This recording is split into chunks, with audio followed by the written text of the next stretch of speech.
Hola, buenas tardes. Desde la Asociación Vecinal Alcántara les habla como siempre Carlos Rodríguez y esto es Alcántara Radio.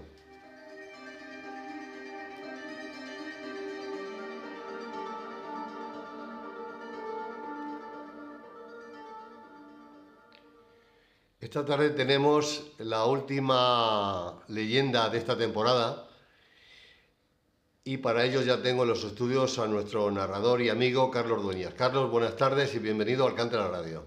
Buenas tardes y, como te digo siempre, bien hallado. Muy bien. Estupendo. ¿Qué tal? Mucha calor, ¿verdad? Mucha calor, y en un mes de junio que tengamos este calor, madre mía, ¿qué nos esperará estos 2 meses que nos vienen? No es normal, ¿verdad? ¿Cómo va a ser normal? Claro. Yo tengo ya mi edad y no lo he vivido. No lo has vivido nunca. Nunca. Yo tampoco. Esto es más temperaturas de julio, Claro. más De virgen a virgen. De virgen a virgen, ¿no? Como se suele decir. Sí, sí, sí. De Virgen del Carmen A Virgen del Sagrario. a Virgen del Sagrario, efectivamente. Virgen de agosto. Muy bien, pues como ya he introducido en el comentario, esta es la última leyenda de esta temporada. Ya nos veremos en octubre, si Dios quiere, con nuevas leyendas, pero de momento tenemos esta última. Así que, ¿qué leyenda nos vas a contar, Carlos? Bueno, pues vamos a terminar esta temporada, como dices tú, con un bombazo, muy relacionada con el barrio. ¿Ah, sí? Que, claro, pues es la Virgen de la Guía, ni Hombre, más ni más menos. La Virgen de la Guía, sí, sí. Todo el mundo le tenemos aquí Una tanto ermita cariño. y una virgen muy querida y muy seguida por el barrio de Santa Bárbara. Pues entonces yo creo que para terminar está muy bien. Estupendo, No hemos podido elegir me encanta. otra mejor. Bueno, la has elegido tú, en este caso. Muy bien.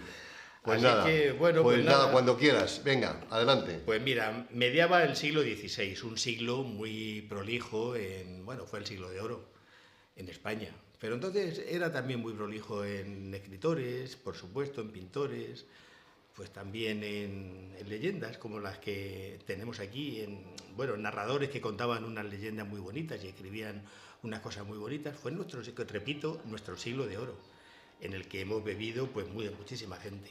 Bueno, y aquí en la ciudad de Toledo, concretamente, pues había un virtuoso toledano que acostumbraba a solazarse dando largos paseos y practicando la caza, después de cumplidos sus deberes, eso sí. El terreno que con predilección visitaba era el de los que hoy denominamos Alijares, al este de la ciudad y próximo al camino antiguo de la Vía Lata o Camino de la Plata o de Andalucía. Correcto. Pues estamos aquí en el sur de lo que digamos Toledo, entonces esto da ya para el Camino de Andalucía. Bueno, pues muy bien. Era gran devoto de la Madre de Dios, de la Virgen María, y a ella recurrió en todo trance difícil de su vida, siendo siempre favorecido por la señora, según publicaba sin disimularlo. Él se consideraba devoto de la Virgen y a él le había favorecido siempre que le pedía algo. En una de las tardes que hacía su excursión, repentinamente se formó una tremenda borrasca, cuando ya se hubo alejado de la ciudad, del centro de la ciudad, viéndose obligado a cobijarse debajo de unas grandes masas de piedras sobre las que se agitaban, movidas por el viento, unas enormes encinas. En tan aislada y temerosa situación dejó correr el tiempo, con la esperanza de que la nube se alejaría de aquel lugar antes de que llegara la noche, permitiéndole regresar a la ciudad. Transcurrido mucho tiempo, se convenció de que era vana su creencia, pues los relámpagos y truenos, así como la lluvia y el huracán, arreciaban de rato en rato, y parecían elementos concatenados por la naturaleza para destruir la creación. Él en un momento se pensó, de aquí no salgo porque esto Sí, es el fin del mundo. Es el fin del mundo. Era tan tenso y tan denso el agua que le impedía ver a 2 pasos de sus pies. El viento que tronchaba encinas, álamos y chopos. Los rayos eran cegadores y de nube a nube paseaban los espacios culebreando, mareantes y sonoros.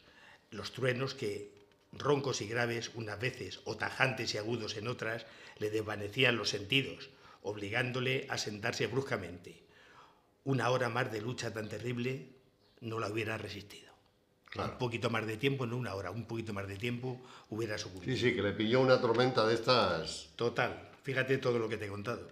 Bueno, Muy bien. pues la noche cerró entre tanto. Repuesto en parte, pudo invocar el nombre de María Santísima, demandando al propio tiempo auxilio, como desde el comienzo de la nube hiciera. O sea que desde el primer momento se puso en manos de la Virgen María. Transcurridos unos instantes amainó el temporal, cesó el viento, el relámpago y el trueno, aun cuando la lluvia continuó formando en pequeños valles ruidosas cascadas que vinieron a acrecentar su pavor. Continuó rogando a la Virgen María que le guiara, como fuere su voluntad, a Toledo, para poder asistir aquella noche, como de costumbre, a los maitines en el templo primado. Los maitines son unos rezos que hacen los sacerdotes y mucha gente en las iglesias, pues de madrugada.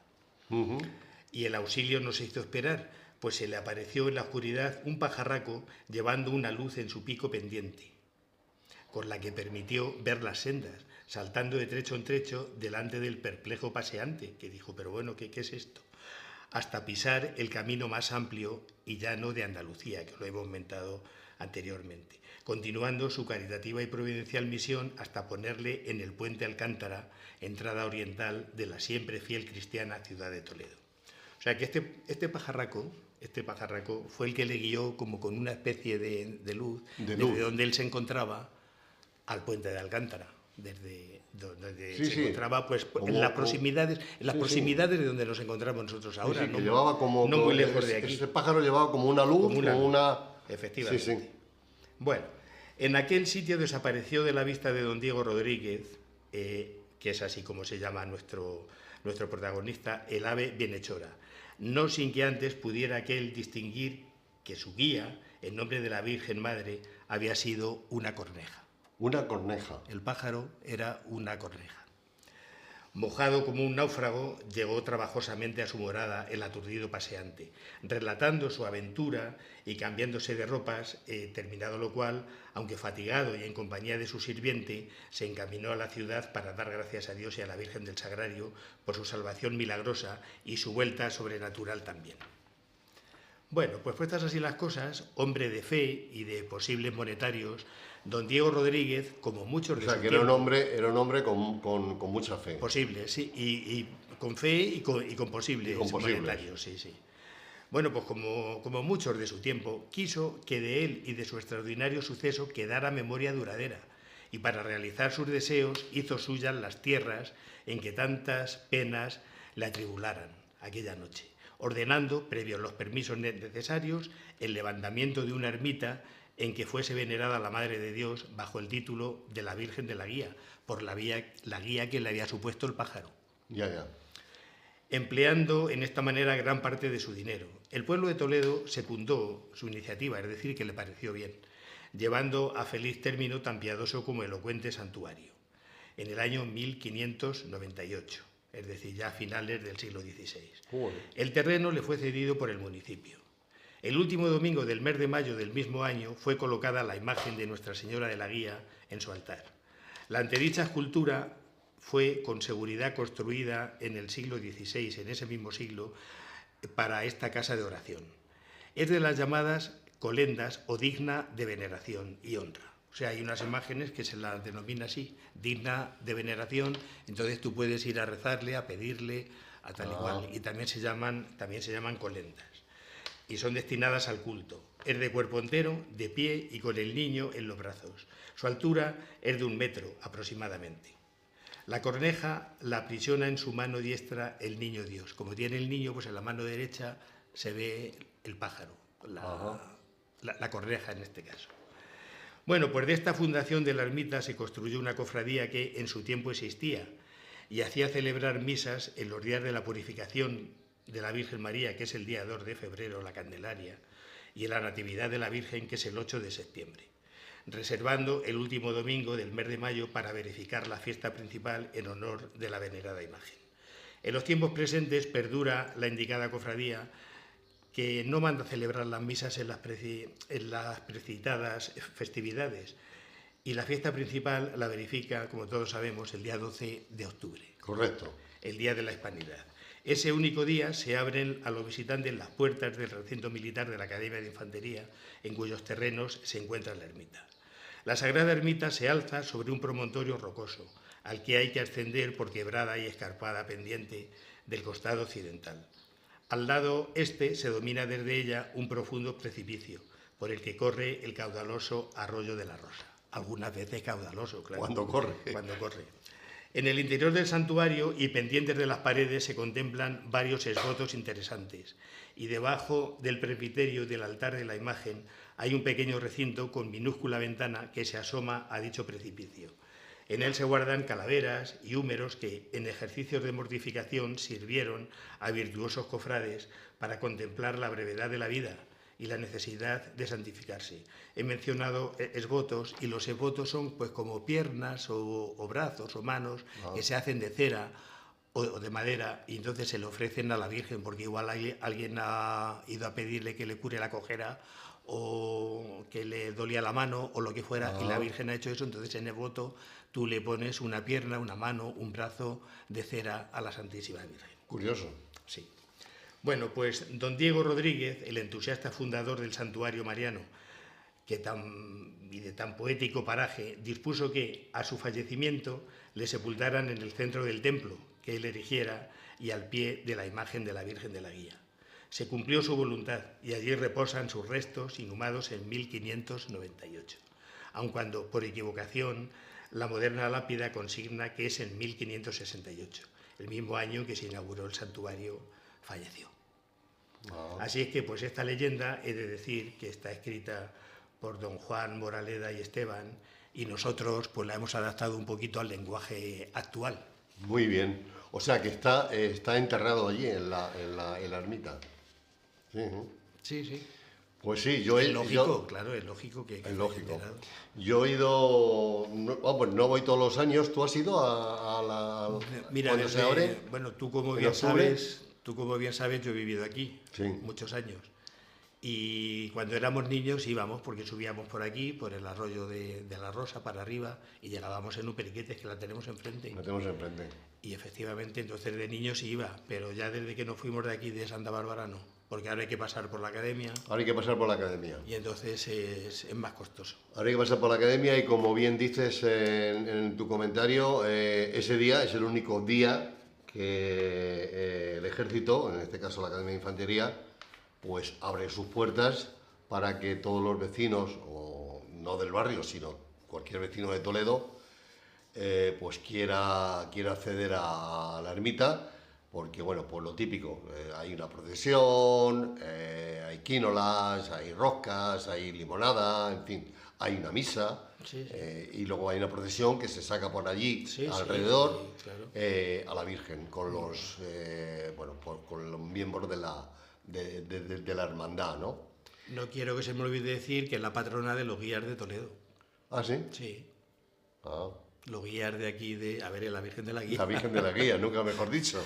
Pero que es curiosa la historia. A ver, yo cuando la estuve leyendo y adaptándola, como te he dicho antes, pues es curioso la guía cómo se guió con un pájaro. El pájaro fue el que le guió. Pero eso lo ha contado mucha gente, que cuando se han visto en situaciones muy peligrosas, esos que se pierden, esos alpinistas que se pierden en los caminos y tal y cual, pues siempre dicen muchos de ellos que es que no saben cómo ni de qué manera. Hay una luz que les va guiando. Que les ilumina. Algunos, porque algunos se mueren. Pero hay otros que cuentan que hay una luz que no saben qué es lo que es, pero que hay una luz que les va guiando por el camino donde tienen que salir. Sí. Y en este caso fue fue un pájaro que llevaba con una especie de luz en el pico. De luz, una vela. Sí, no sería bueno, vela algo no, sobrenatural, pero que fue el pájaro el que le guió, porque claro, hay que pensar cómo estarían estos terrenos en el siglo XVI. En el siglo XVI, efectivamente. Claro. Entonces esa luz fue la que le guió al hombre para abrirse un poco el camino y salir al Puente Alcántara. Salir a un sitio conocido. Claro. Que fue el camino de Andalucía. El camino de Andalucía. Claro. Ten en cuenta que cuando llueve así torrencialmente, los caminos los caminos que pudiera haber entonces y senderos desaparecen. Y más como tú dices, en aquellos años, época, desaparece el camino, tú te encuentras en una tormenta debajo de unas encinas, debajo de unas piedras y tal igual, el camino ha desaparecido y tú no sabes cómo volver porque está lleno de agua. Joder. ¿Qué te ha parecido? Bien, pues muy bonita. Yo la conocía porque la he leído muchas veces y bueno, pues incluso ya como te he comentado, pues suelo ir de vez en cuando cuando se celebra la romería, pues me gusta ir. Hace ya unos años que ya no voy, pero está bien. Además participa muchísima gente, Sí, o sea sí, sí. que es muy, muy querida en el barrio. Así que muchas gracias, Carlos, por traernos esta leyenda como despedida. Gracias a ti por invitarme y no te deseo nada más que pases buen verano. Igualmente, te deseo un bonito verano y feliz, ¿eh? Y nos veremos, si Dios quiere, en octubre, ¿vale? Con nuevas leyendas que nos traigas. Muy ¿De bien, acuerdo? muchas gracias. Y nada más, a oyentes, vecinos y vecinas, hasta aquí este podcast último de Leyendas Toledanas que hemos querido traer esta tarde con esta bonita leyenda. Antes de despedirme de ustedes, les quiero dar las gracias a todos los oyentes, vecinos y vecinas, por esta gran acogida que está teniendo este espacio de Leyendas Toledanas, ya que la última leyenda, la anterior leyenda que estuvimos contando, ha tenido y está teniendo una audiencia tremenda. Ya llevamos 2.600 reproducciones o visitas, con lo cual, bueno, eso quiere decirse que les ha gustado y bueno, yo les doy las gracias por ello, porque yo lo presento, Carlos, nuestro narrador, lo cuenta, pero el gesto grande lo hacen ustedes, vecinos y vecinas y oyentes, y por eso yo les estoy muy agradecido. Así que nada más. A lo largo de la tarde y noche trataremos de subirlo este podcast a las redes sociales para que lo puedan escuchar. Saludos y buenas tardes desde la Asociación Vecinal Alcántara, y esto es Alcántara Radio.